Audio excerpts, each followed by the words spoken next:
Audubon. Recording in progress. Got it. Welcome everyone to Audubon Miami Valley Chapter's public program meeting with our distinguished speaker tonight, Jeff Gordon from the American Birding Association. Before we begin, I have a couple of announcements. Hopefully you got your orders in for the birdseed sale. This is a reminder that pickup is this coming Friday, October 15th from 4 to 6 p.m. and Saturday morning, 9 a.m. to noon at the Shademakers Garden Center, 304 West Collins Street in Oxford. Our next field trip will be on Saturday, October 23rd at the Costanzo Farm, which is a 62-acre conservation property with mature forest, wetlands, native prairie, and more. For details, you can always go to our website, and please do audubonmv.org. We also have a Facebook page at AMV Ohio. And if you're a member, you receive these great emails. The Audubon Miami Valley October calendar, for instance, had all the information, including the link to tonight's meeting. So with that, I'd like to turn the meeting over to Alex with an introduction of our speaker. Thank you so much, Gail. And we're excited to have Jeffrey Gordon here with us tonight. He's a well-known writer, photographer, and tour leader. And as Gail mentioned, he currently serves as president of the American Birding Association, a position he has held since 2010. Jeff has all sorts of accolades. He's worked as an interpretive naturalist at both Acadia and Yosemite National Parks, as well as Santa Ana National Wildlife Refuge. He was a field editor for Birdwatchers Digest, and he's even produced a series of videos for the Peterson Field Guides. He grew up in Delaware, but currently lives in Media, Pennsylvania, which is just south of the Philadelphia area. And Jeff tells me that he's fascinated by virtually all aspects of birding, but he's particularly interested in the community of birders and how we can best build and strengthen that, which is the subject of his presentation tonight. So with that, please join me in welcoming Jeffrey Gordon. And the title of his talk tonight is "It's Too Late to Stop Now, Sharing the Gospel of Birding in the 21st Century." Well, hello, and thank you very much for the lovely introduction, and thanks for the invitation to speak. I'm going to go ahead and start with a screen share here, and let me know if we're on track with that. And okay, there's that, and I'm thinking you probably don't want to see that little thing over on the side there. And how's that look? That looks good. Okay. All right. Anyway, as said, I'm the president of the American Birding Association, been that for just over 10 years. And come on, little slide. Let's see, why don't you want to advance? Okay.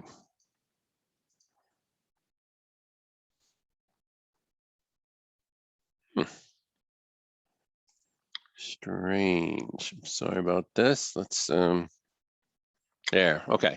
The American Birding Association is just over 50 years old. Our mission as a nonprofit is to inspire all people to enjoy and protect wild birds. So I feel like it's a very inclusive mission. We're aiming for everybody, and we're also both the enjoy, the recreational, the aesthetic, the protect, the scientific, the conservation, the legacy. So that's what we try and do, and it's a big mission, but it's a good one. And anyway, I'm here to share with you some of my experiences there, and really during a lifetime of birding and being a member of this community. I wanted to start, I gotta warn you, there's gonna be way more pictures of people in this presentation than birds. And a few of them are gonna be of me, and this is me at 19 years old, when I, for a couple of years, was a student at Earlham College in Richmond, Indiana. And I guarantee we used to look at Oxford, Ohio as being like, I don't know, Las Vegas or New Orleans or something. That we would, when we could borrow a car or whatever, jump in it and come down to Oxford and soak up some big city culture. Or some university town culture or something.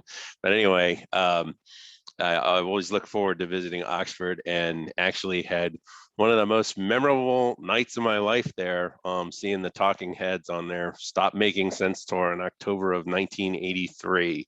So anyway, fond memories of Oxford. And anyway. So boy, birding of late, for the last year and a half or so, has really had a largely kind of solitary, in some senses disconnected kind of feel about it. A lot of the birding that we've been doing has looked something like this, and I want to talk about that. But I also want to kind of take you back to a day not so long ago, and hopefully a day not too far in the future.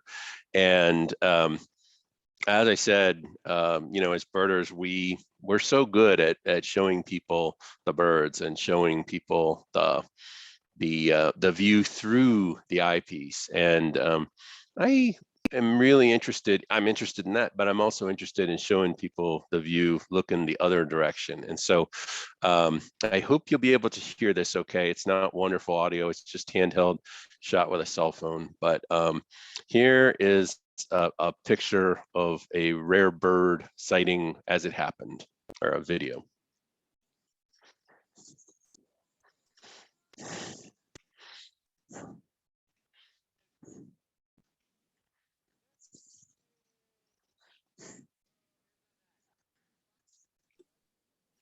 And we actually don't have any audio on our end here, Jeff. Oh, but I'm we can see sorry. the video there.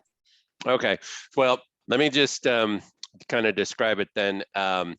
This is people saying, oh, there it is, best view we've had. There's a little hug for the videographer from Dana there.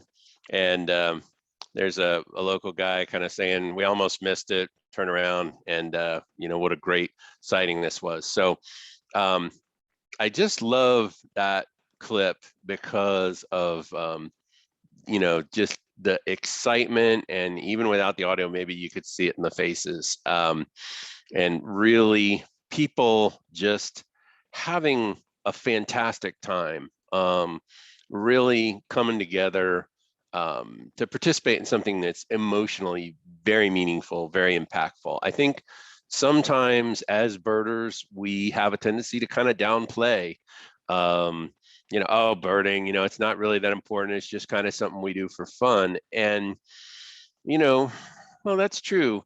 But I would also submit that if it's true that at the very end, right before we go on to whatever comes next, we get sort of a highlight reel of our lives.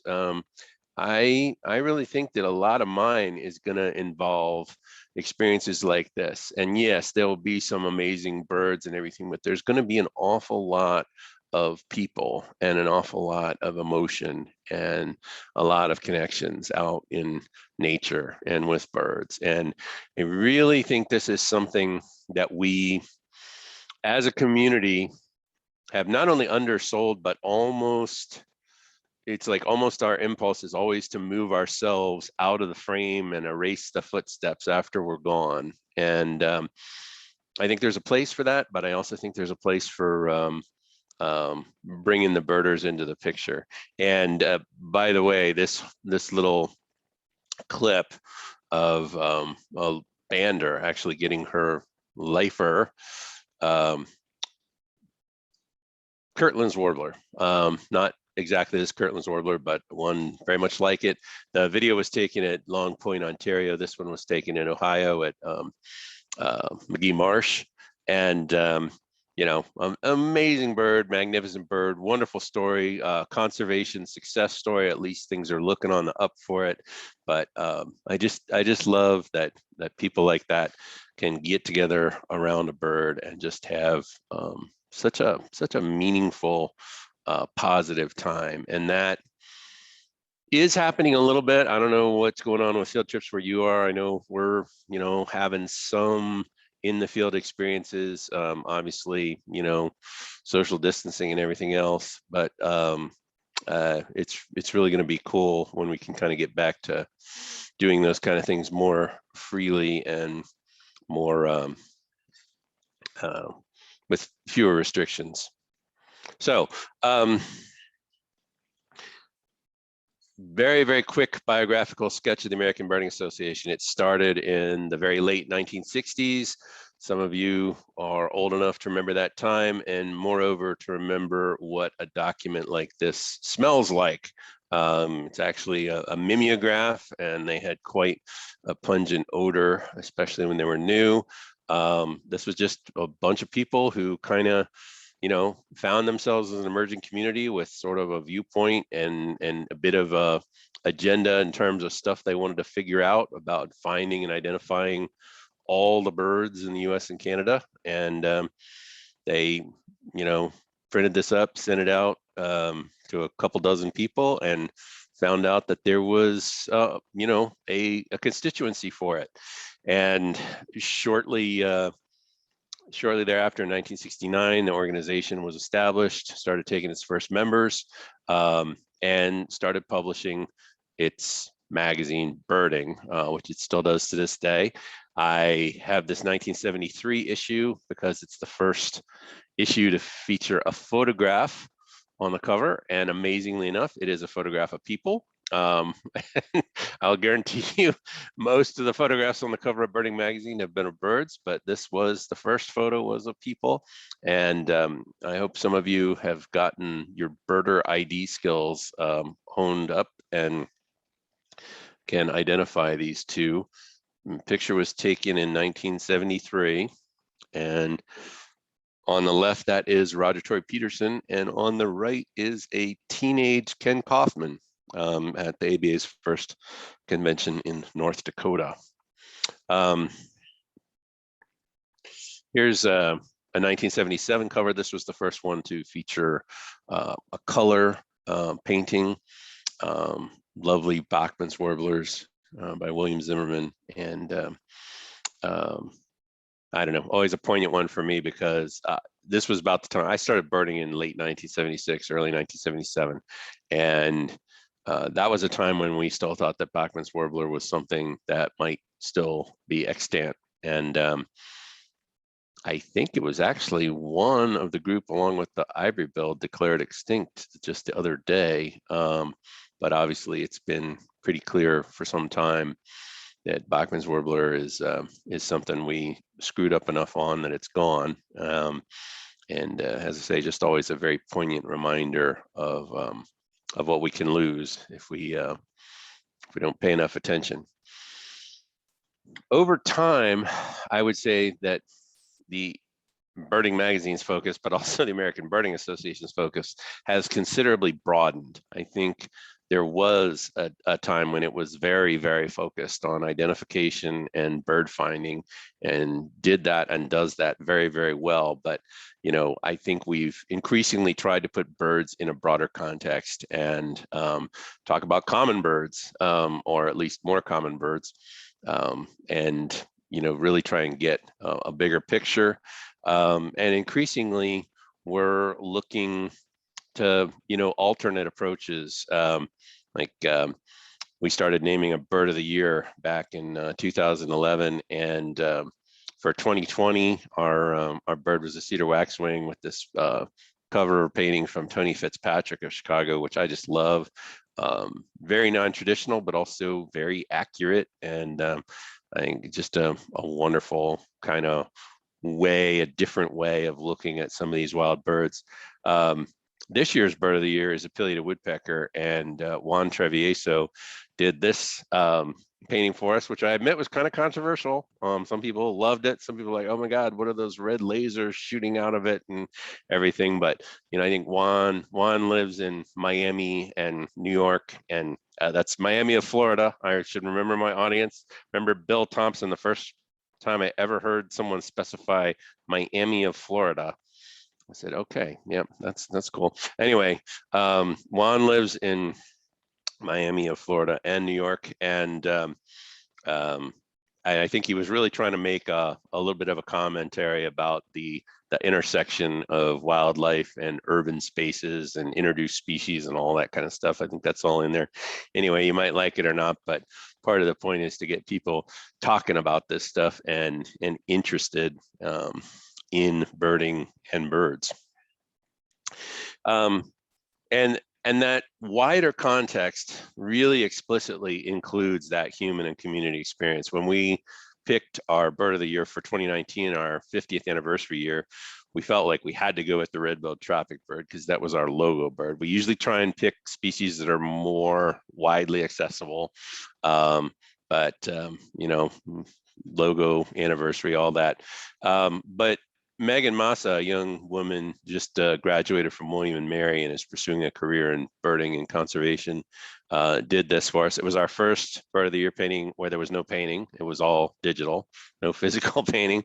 And I love that she did this kind of triptych where you get that, you know, omniscient view of the tropic bird, maybe another tropic bird looking down, but you still see the birders on the boat. And then you get the perspectives where you are in the crowd sharing this amazing sighting, and, you know, the people, different generations, different folks coming together, sharing this, photographing it, making memories that literally last a lifetime.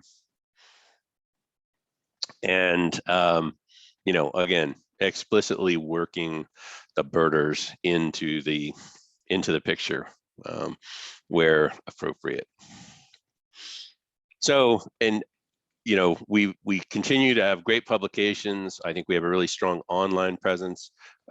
We also are very much about in-person stuff, and some of our most popular things are our programs for young birders, like our camps in Colorado and here in the Mid-Atlantic, based in Delaware, where teenage birders get to come and really learn from each other and from some amazing mentors.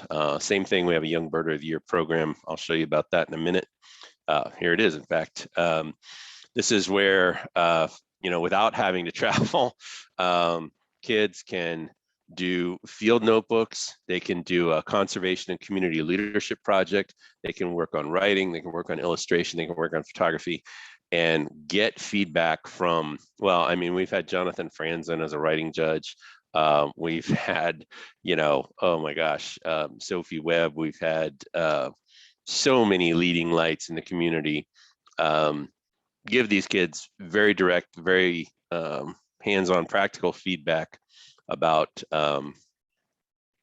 you know, how to improve their already formidable skills. And these are two field notebooks from this last year's program. And I just, you know, I love the first one. It's so visual and kind of graphical. This one, beautiful detail work and just bursting with ideas and data.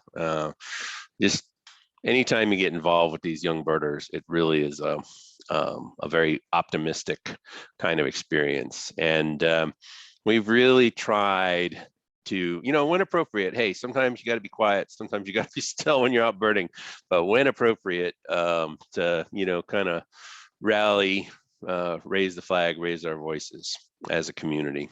And I'm going to skip this video entirely because of the sound problem, but I was pointing out from Estero Llano Grande in Texas, this is a wonderful refuge. Behind me, there's all these black-bellied whistling ducks and stuff. And then I turn around and go into the visitor center bathroom, where on the wall, they have a copy of what I generally refer to as the ABA's most successful product as a nonprofit. It's something we give away, and it's our code of birding ethics. And we encourage you, if you don't already know it and share it, to consider doing so.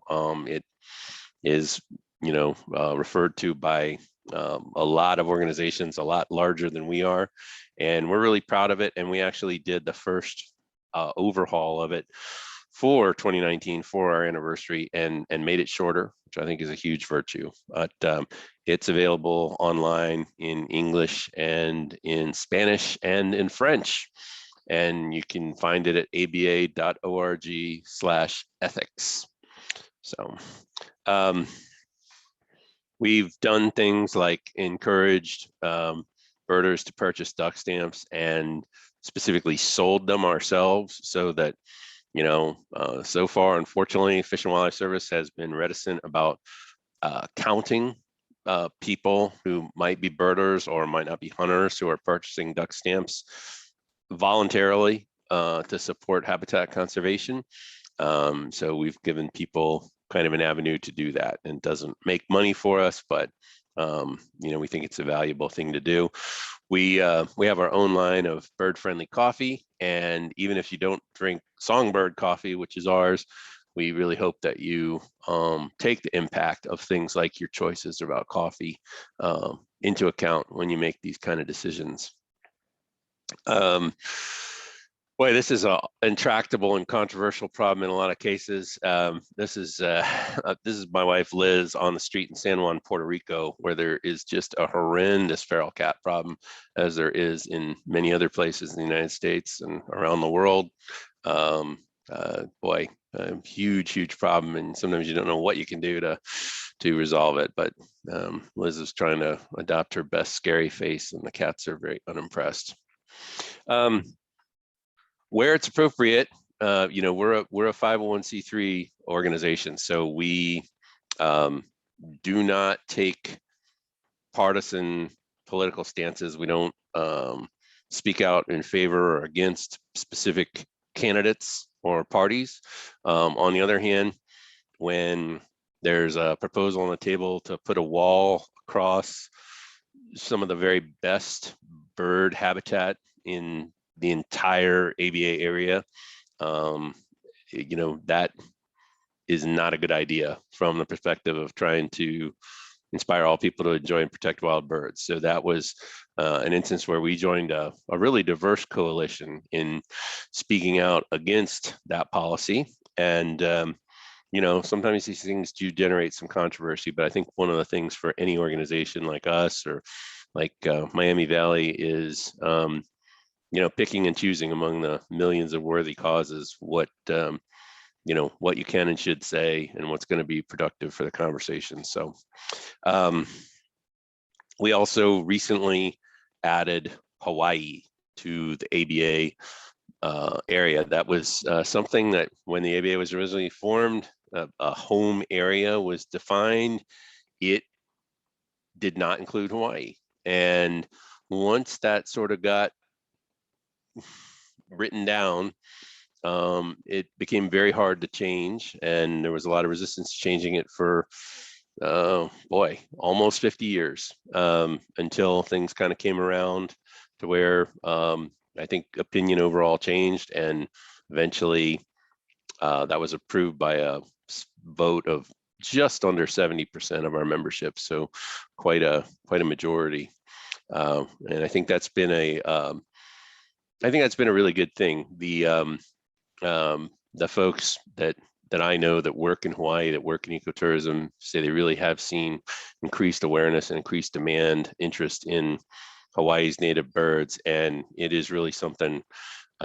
This is a panel of just 6 people that at the festival at the Big Island in Hawaii, there on the Kona coast, they got these guys together, and between 6 of them, and they're not super old guys, they've seen 10 species that are now extinct, and that's a terrible thing for a U.S. state to be in that position of having so many birds go extinct so recently. And there is some good news coming out of Hawaii, some interesting and innovative programs to stop the spread of avian malaria and pox. And the other good news is what's still in Hawaii, like these white terns, or they used to be called fairy terns, a little more enchanting name. allopreening. What's there is still so wonderful. And that's, I think, the case over and over. It's easy to lament what's been lost, and maybe that's appropriate a little bit, but I think you gotta realize what's still around is really, really wonderful and really, really worth doing the best job we can with. And we find increasingly that involves going out beyond the traditional birding community. Birding's a great community. It is overwhelmingly white. It is pretty older in many cases. Many of the leadership positions are dominated by men.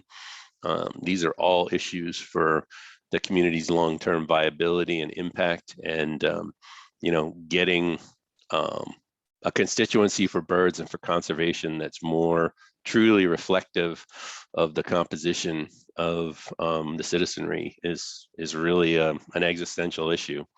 And it does, I will say, go back a second, it does involve often getting out of our usual patterns and the same old destinations at the same old times, at the same old seasons, in the same old ways, and kind of going where the people are.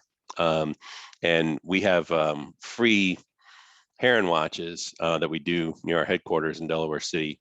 And you do see, you do encounter diversity there, and it's you really have to be intentional about some of these things. They don't just happen. So anyway, we try to share where we've had success in making some of it happen. So I think one of the really, really cool things about birding is that, like a lot of the best things in life, it often seems to start with a spark. And for me, I I was very lucky to have a mom, and that's a recent picture of her, and with an inset of a picture of her from back when I was a teenager. In that older picture, she's leading a trip to Okefenokee Swamp in Georgia that I was on. And from the time I was a little tiny kid, I got out, I was interested in wildlife and stuff like that, but not so much birds. Birds seem kind of small and confusing and hard to see. So I really, it took me a while to warm up to birds, and things that I could catch and hold on to, like this gray rat snake, I was down for that. But when I finally got out, finally picked up a camera, started seeing, things like this in the Everglades in Florida, roseate spoonbills and ibis and snowy egrets and such, that started to kind of open me up to, hey, maybe birds, maybe I need to give these guys another look. And when I got home after a trip at 12 years old to Florida, I started to look at the birds in our yard, in our feeders, with really new eyes, with new interest. I sort of thought I knew about them, but my spark actually happened one day. I was sitting and looking at the feeders, the thistle feeders, and I thought I knew that, goldfinches got kind of dull colored in the winter, and that female goldfinches, I think I was confusing goldfinches and like house finches and purple finches, that the females were streaky and the males were more colorful.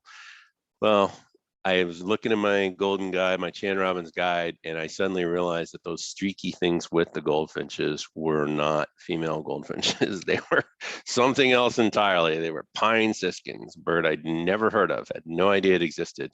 And, as sort of small scale and geeky as that was a small hinge on which swung a very big door. And I get very, very interested in birds and have never let up, and kind of off to the races almost immediately. Really, seeing all the birds I could. And one of the things, and this moment sort of crystallizes it for me, but it wasn't just this bird. I was out with my new scope on a club field trip, bird club field trip. It's like the only person probably under 40 on the whole trip. And a lot of the folks were older than my grandparents. And I said, with youthful, unawareness, I'm gonna scope through that flock of red-winged blackbirds and try to find a yellow-headed blackbird. And the adults they didn't even bother to disabuse me of the notion of finding a yellow-headed blackbird in Delaware. Just let life take care of that. Well, as sometimes happens, about the third bird I got my scope on was a perfect adult male yellow-headed blackbird. I said, oh, I found one. And well, you could almost hear people's necks cracked as their heads whipped around, and everybody looked through my scope and they're like, oh my gosh, you found one. And yeah, it was great finding the rare bird and getting all the high fives for that. That was really, really cool. But I think it speaks to something that I found and continue to find is really, really special about birding. That as a kid, and heck, even as an adult, it's often hard to find a place where you feel like you can contribute and contribute meaningfully. And the fact that those adults, I mean, I might have been an obnoxious kid, but I had sharp ears and sharp eyes, and I had a lot of energy, and I was more than happy to tromp through fields and look for sparrows and things like that. And they really appreciated me. They really looked forward to me participating. And I just think, there's so few things in life that 14-year-olds and 90-year-olds can potentially do together and both enjoy it. And that, absolute preeminent experts and people out for the first day can share and both walk away having learned something and having a good time. I think that shareability is super special about birding. So my life has been filled with it. Got the job at ABA, which seemed like the culmination of, I don't know, many, many years of really being into birding and into the community. Again, we talk about things like, our life list and stuff like that, and it seems sort of silly in a way. But I remember as a kid looking through this book and seeing this picture of a green jay in South Texas, and just thinking, I cannot believe that I share the same planet with an animal that looks like that. And oh my gosh, what would it be like to someday see that? And, amazingly, probably in less than 5 years, I was working at Santa Ana and a naturalist there. And, not only that, but I wound up meeting my wife, Liz, there, a resident of the Valley. And it's just amazing how for so many of us, birding and that connection to nature winds up really being one of the poles, sort of around which our lives revolve. So Liz and I have done a lot of birding and made a lot of great memories together. So, birds, for those of you who get it, they don't need much advertisement. I mean, they're just amazing. They're just beautiful, just wonderful. Blackburnian warbler in West Virginia, calliope hummingbird out the bedroom window at the time in Colorado Springs.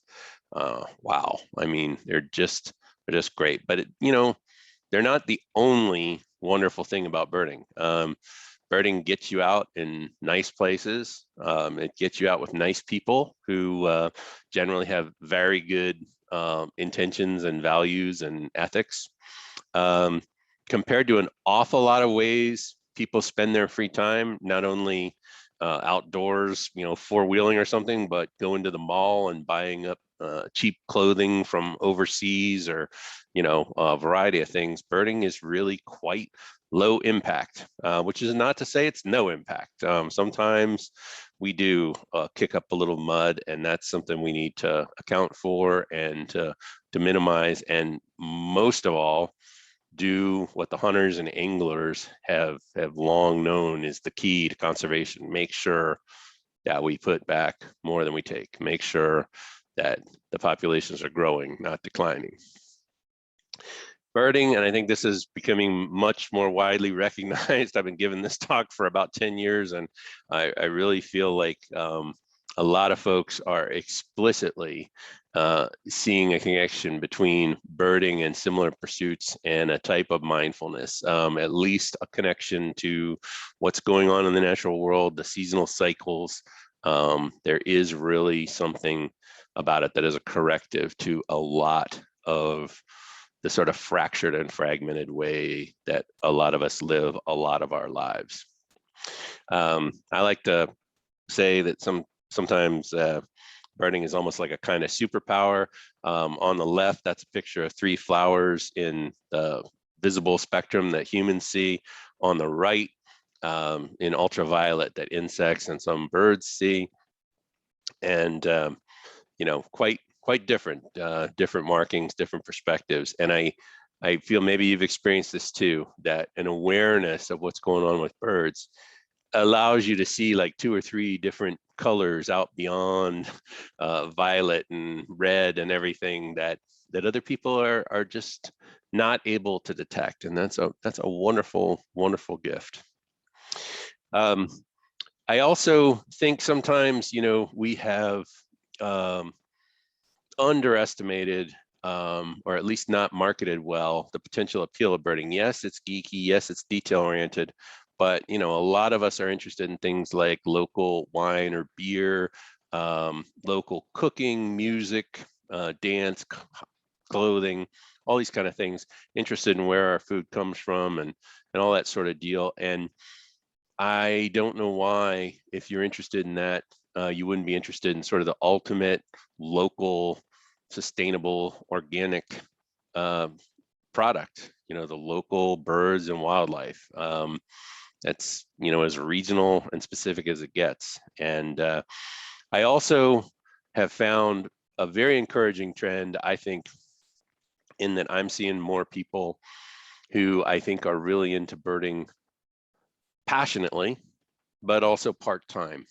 I feel like there's been an evolution over the almost 40 plus years I've been birding, and going from the idea that if you weren't sort of out before dawn and in after dark and sort of pursuing birds to the exclusion of almost everything else, you weren't really doing it right. And I'm seeing more and more people who are not necessarily casual about it, but they're into a variety of things, and birding is one of them, which I think is a strength. Now, again, back to the geekery, it's there. And here's some documentation of a bird. I was lucky enough to find one of the rarer birds I've ever found. At the time, it was only the 2nd Hammond's flycatcher ever found in Florida. And I birded a lot, but I was still like, wow, this is tough. And I called up my friend Louis Vivier, and I said, hey, Louis, I got this bird. I think it's a Hammond's, but I just want to be sure it's not a least, because, you know, least, they're there in Florida in the winter in small numbers. But, you know, and he said, oh, well, yeah, check the distance between the 6th and 7th primary. And, you know, on Hammond's, there's a big jump in length between P7 and P6, whereas on least flycatcher, the primary tips are relatively evenly spaced. And I just thought to myself, holy smokes, you know, who knows that off the top of their head without consulting any kind of reference? But sure enough, I went and looked at my photos, and there was a big jump between the 6th and 7th primary. And yes, it was a Hammond's, and that was awesome. But I want to say that, again, that level of detail, that level of granular attention to, you know, gulls and things like that, is the last thing many people want to get involved in, and that's okay. Here's a group, though, that in general really kind of likes that sort of specificity, and it's kids. And boy, you know, the remark has often been made, particularly since Pokemon Go came out, of how similar some of these video games are to birding. That, you know, they involve collecting, finding, and in some cases raising, you know, different animals, different characters, which are in many cases kind of tricky to tell apart.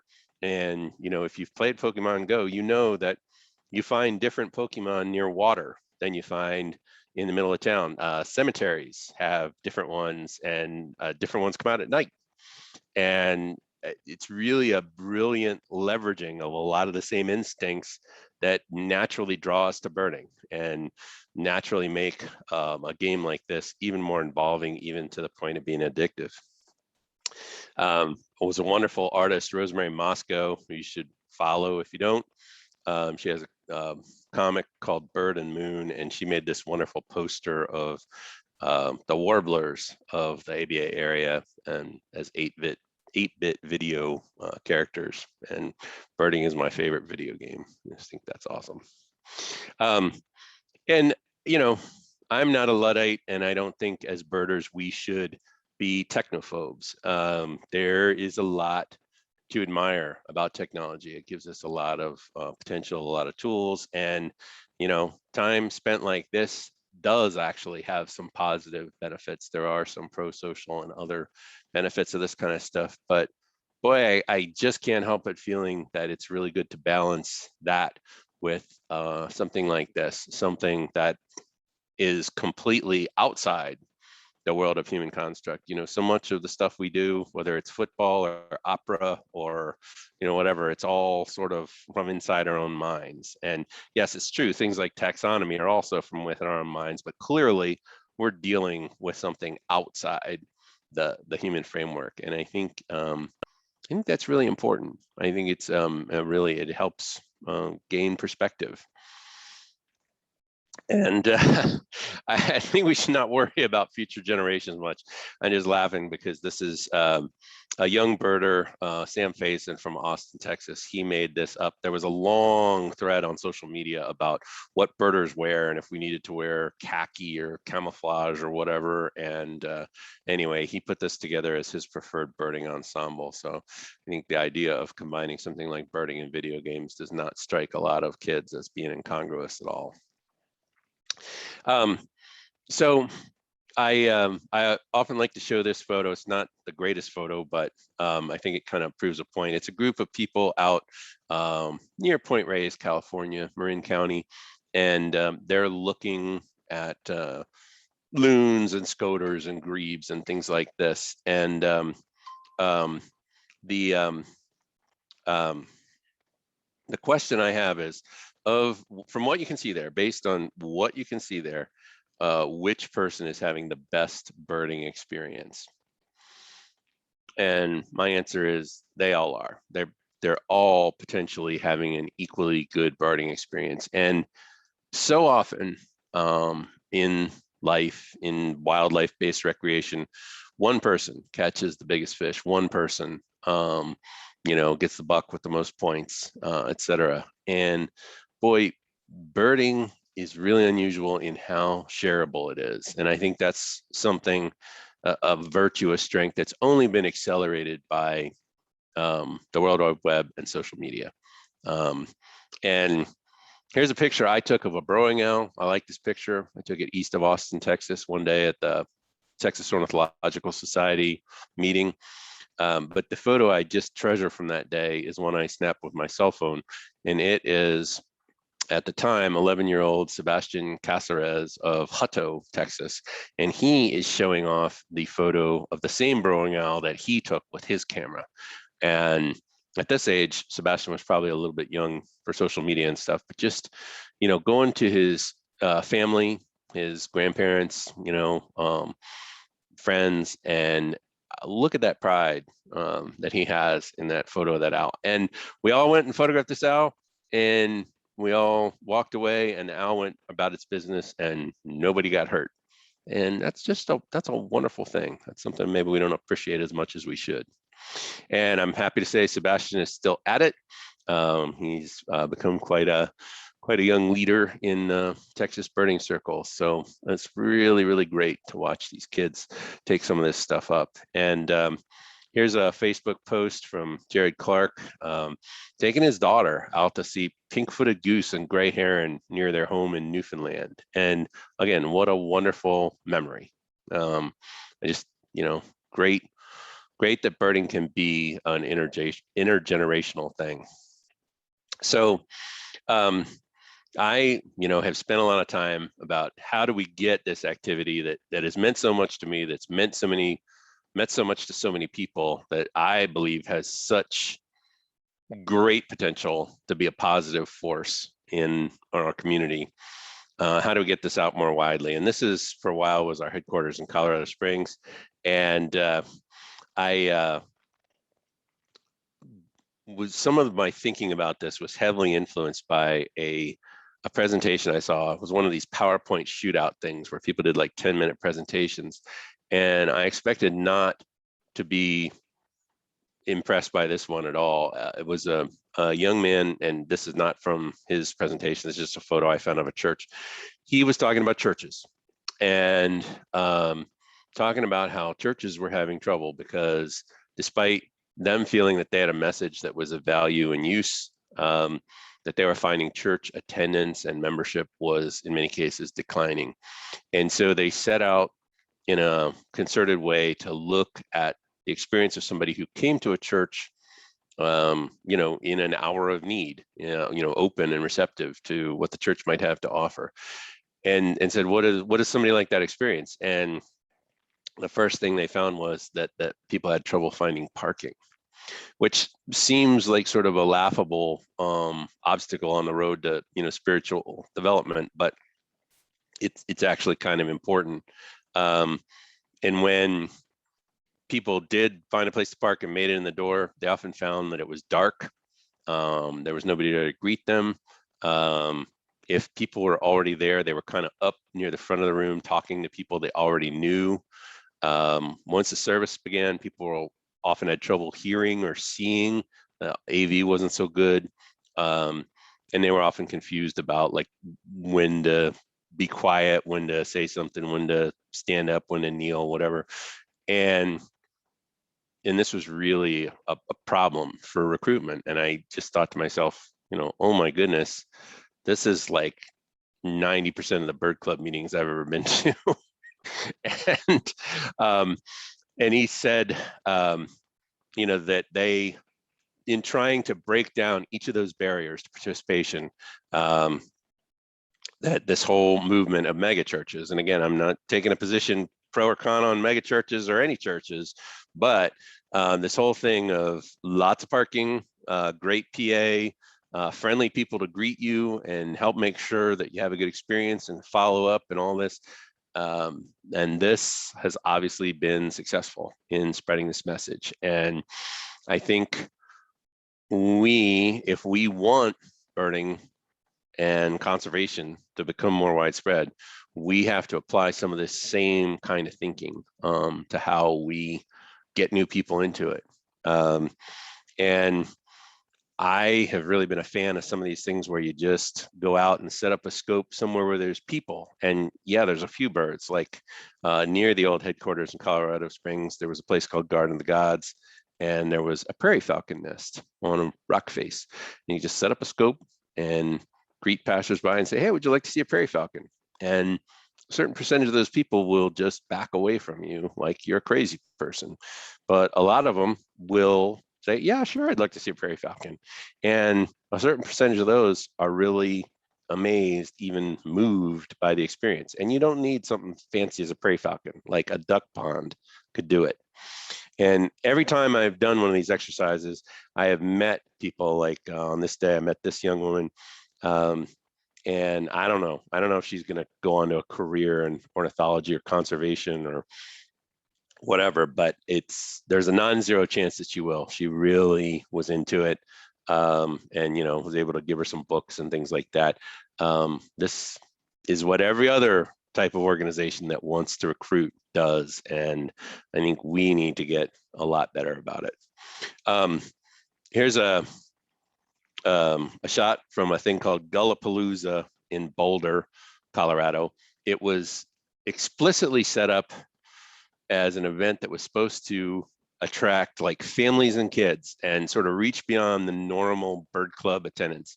And it worked okay. For the first couple of years they did it. They had like 30 people show up. Not a bad turnout for Colorado in February.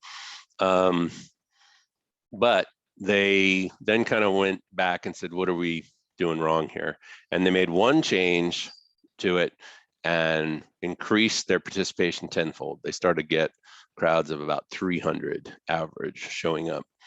And my challenge to you is to guess what change they made. And this picture does not show 300 people. Obviously, this was taken way at the end of the day when most of the crowd had left. But anyway, the thing they changed wasn't they offered food or beer or anything like that. Common suggestions I get. They changed the start time. They changed it from 9 to noon. And, to me, what's kind of ironic is they had already said, we're trying to get families and kids stuff, so we'll start it late. We'll start it at 9.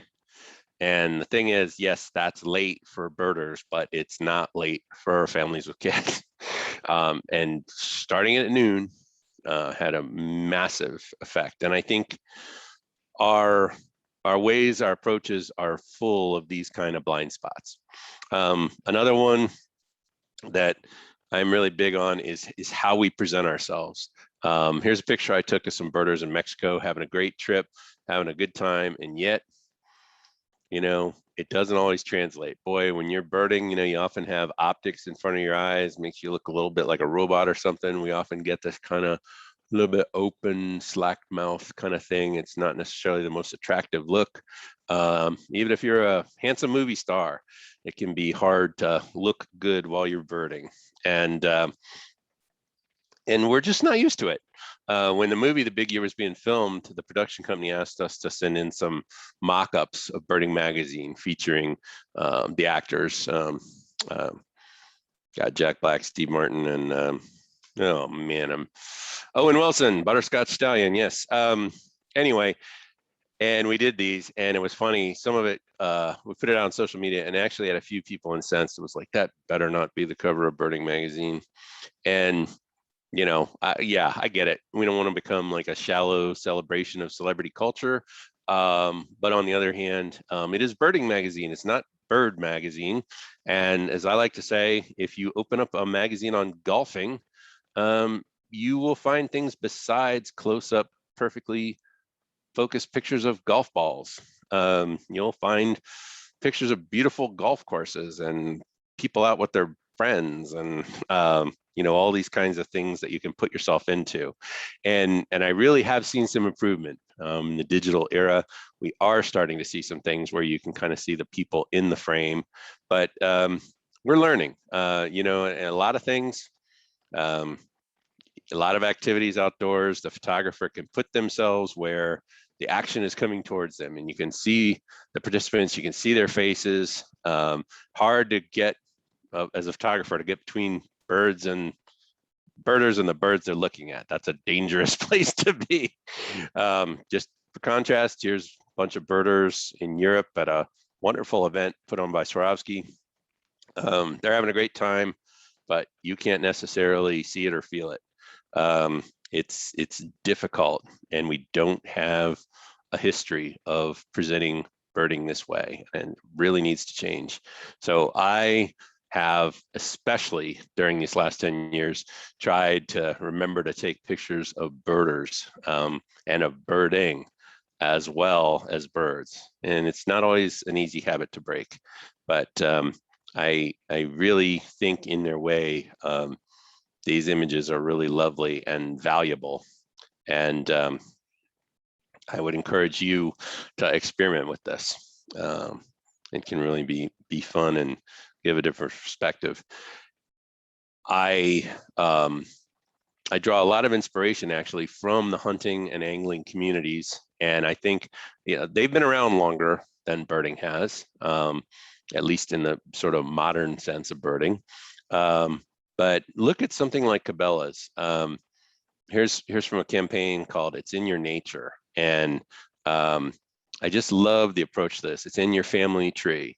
Yes, you're up there in your deer stand, but this is also a legacy tradition. This is something you learned from your grandparents and your parents, and it's part of who you are, part of your identity. It's in your goosebumps. It's exciting. Being out there at dawn, stalking the muleys or the pronghorns is exciting. It's in your respect for tomorrow, catch and release fishing. Conservation ethic is baked in to what it means to be a good angler or hunter. And I think all these things are present, and present increasingly in birding. And it's just up to us to kind of realize it and make it more explicit. Right now, it sounds kind of funny to say, well, grandma taught me to identify, warblers. But I'm starting to see it. I am starting to see kids right now that will say that 20 years from now. And I think it's a wonderful thing. Some of this really kind of came to a head when I was looking at a painting in Montana. I'd gone to a friend's wedding and we were staying at this cool old hotel in Livingston.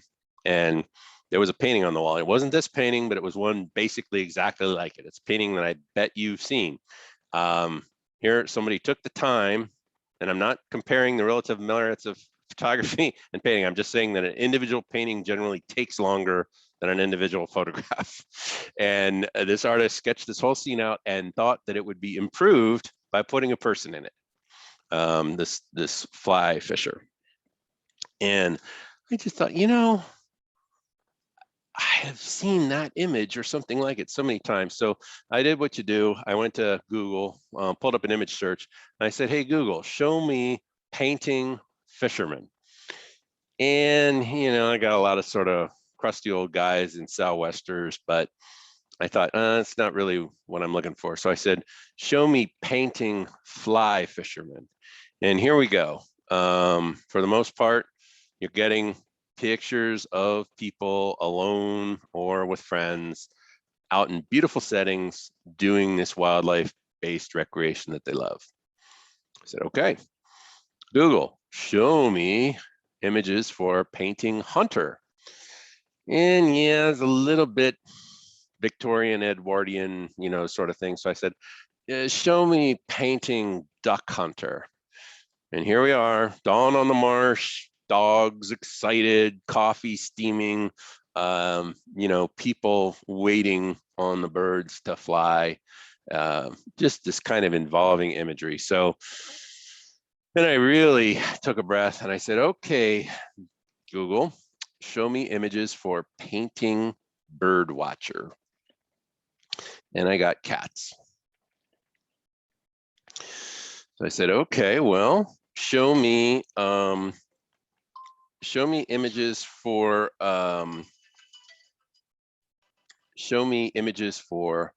painting birder. And I think this was kind of telling in that clearly this is the first time that Google thinks I have sorry, I'm having an issue with a little timer here. Where Google thinks I've made a typo. Did you mean painting border? And yeah, like nothing. I mean, there's a photo of me. Thanks, Google. That's a little creepy. But there is, however, if you look closely in the upper left, there is one in all of the internet, as far as Google knows, one painting of birders. And my wife heard me give talks like this so many times. She finally got tired of it and contacted the artist and said, hey, do you still have that painting of those birders? And the artist said, no, it's sold, but I could do another one. And so my wife commissioned another one. They actually painted me into it there at the left. And so I am now the proud owner of one of only 2 known paintings of birders in the universe. But anyway, just all a way of saying we are not represented enough in the imagery. And I love this magazine. It's called Roadrunner.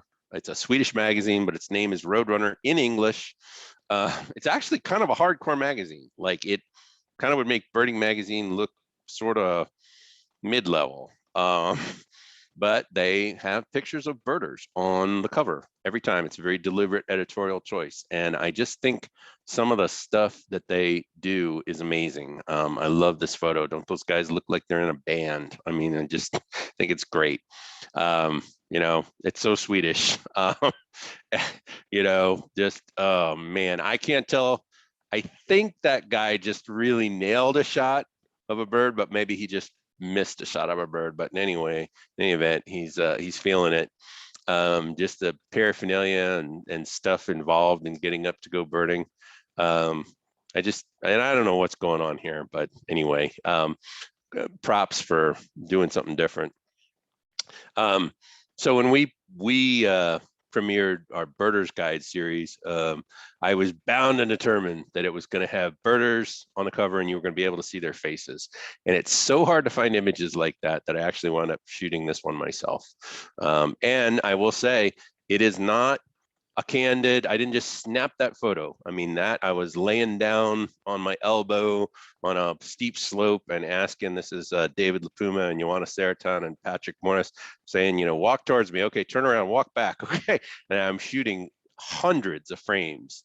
And again, this is very foreign to us as a community, but everybody else does it. Every other affinity group, activity group does it.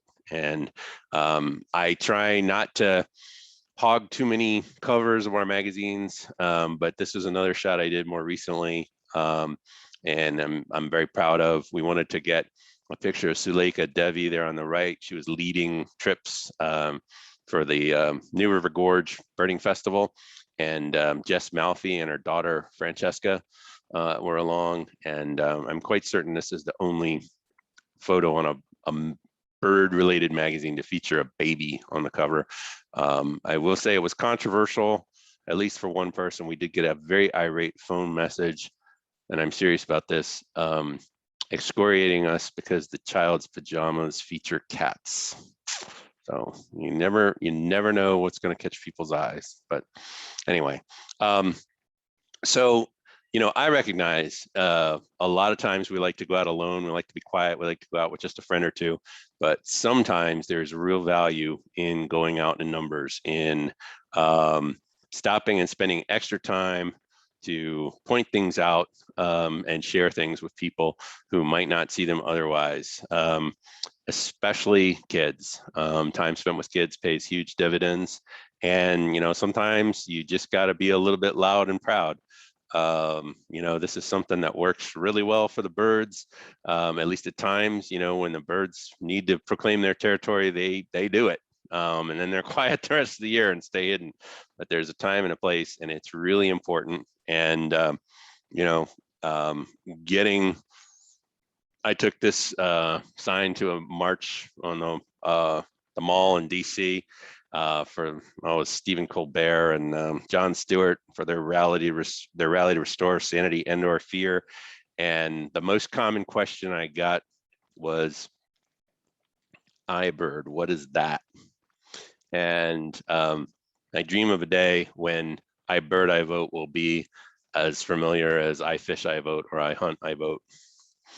And most of all, I want to encourage you to take that risk when you see something, you see somebody, to bring them over to the scope and, you know, COVID protocols being observed, hand them your binoculars and say, hey, look at this. You're not going to believe what you see. And chances may be that you may wind up striking a spark that winds up lighting up the entirety of someone else's life. So with that, I'd really like to thank you for your attention and for the opportunity to speak. And I am delighted to take any questions. Great, Jeff. Thank you so much. And for our participants here, if you have any questions, please go ahead and type them into the chat window there. And I do have to say, first off, Jeff, that this presentation really, as cliche as it sounds, speaks to me because I'm in my mid-30s, and until I found the folks here at Audubon Miami Valley, I always saw birding as kind of an individual thing. Mm-hmm. I never saw people in my age group, either in the media or even out at birding locations, you know, really pursuing this as a sport or a hobby. And like you said, I think a lot of it might be advertising, but I was curious to get your thoughts for a smaller nonprofit like Audubon Miami Valley. Mm-hmm. What do you think we could do to really increase engagement, you know, in kids, young adults? Is it advertising? Is it the type of events we offer? You know, what could we do? Okay, I'm going to offer two hopefully brief answers to that. Maybe two and a half. So one thing is, getting intentional about what effect you're trying to achieve. I know that one thing we all can be subject to is fatigue and kind of burnout, because if, a lot of us are kind of the mindset that, there's a lot that's great out there, but there's a lot of problems, and the problems seem to multiply. And if we don't get a little bit selective, it's probably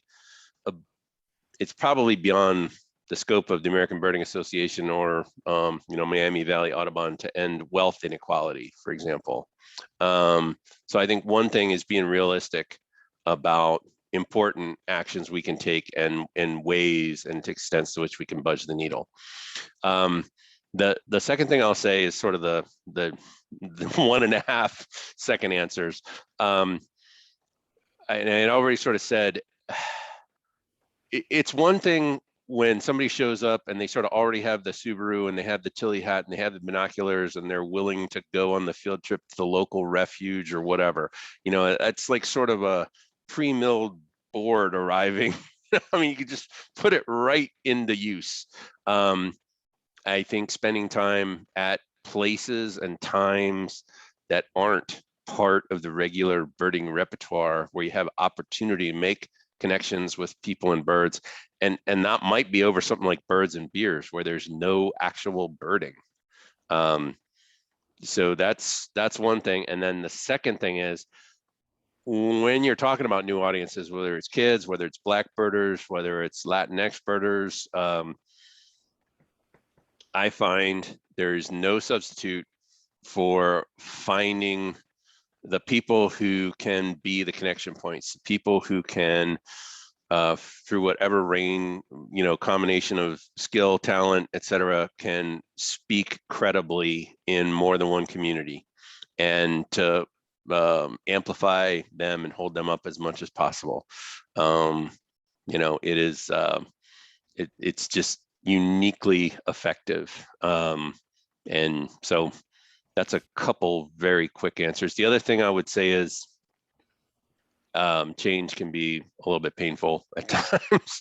And the Rio Grande Valley Birding Festival in Texas, where I'm going to go in about a month here, Mary Gustafson down there, the field trip chair, just said about that her trips were going to have much broader gender balance, and we're going to have as much representation, particularly from the Latinx community, but from other communities of color as well.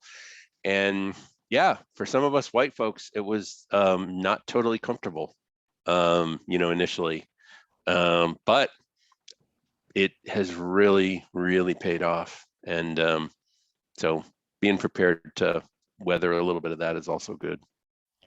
I'm going to jump in here too, Jeff. I retired from teaching students of all ages with disabilities. I'm really interested in this group, Birdability. Are you familiar with them? And I'm wondering if you have had an article about them in your magazine yet, or been to events where they... Yes. Oh man, and I am totally blanking. I know Freya is the executive director, but the kind of founder behind it, who's from Jennifer Austin. Rose? No? Right. Yeah. Yes. We have had, she's been one of our featured interviewees in Birding Magazine. And, I do think it's a really important audience to think about. And, I know I spent a lot of time talking about kid birders, but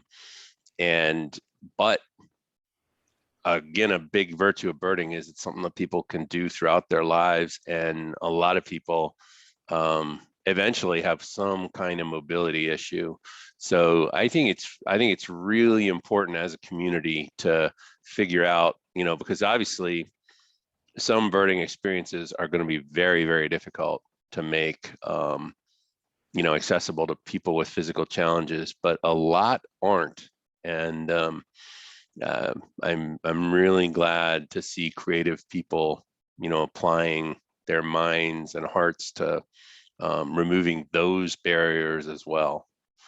We do have one um, intentional boardwalk for that purpose in one of our natural areas in town. So I'm interested in expanding that and perhaps bringing in a speaker from Birdability and getting some Yeah, partners in the community. So I really great. appreciate your approach, your people-centered approach, and it's given me a lot of food for thought. So thank you very much. Well, thank you. And, I do, obviously, we're all concerned about protecting birds and protecting their habitats. But at the end of the day, it is Homo sapiens that are controlling the purse strings and controlling the policies. And I'm afraid sometimes we might treat birds a little bit too much like Ming vases or cave paintings that are, once damaged, irreplaceable. And I really think birds and wildlife are the consummate renewable resource. And I do think demand follows supply. And yes, if we were to say double the number of birders, would we have problems? Absolutely, we would have problems. But I would submit that those are the problems we want to have. And right now, a bigger threat to birds, bigger than cats, bigger than glass collisions, even bigger than climate change, is being ignored to death. Not enough people know and not enough people care. And so, yeah, I I hope you find some useful ideas. Certainly did. Appreciate your approach. Appreciate you being with us, Jeff. Thank you. Appreciate everyone who has joined us tonight. I forgot to introduce myself, Gail Reynolds. I'm the current president of Audubon Miami Valley chapter, and continue to join us online and on our field trips. And happy birding. Thank you, Jeff. Cheers. Thank you all. Bye-bye.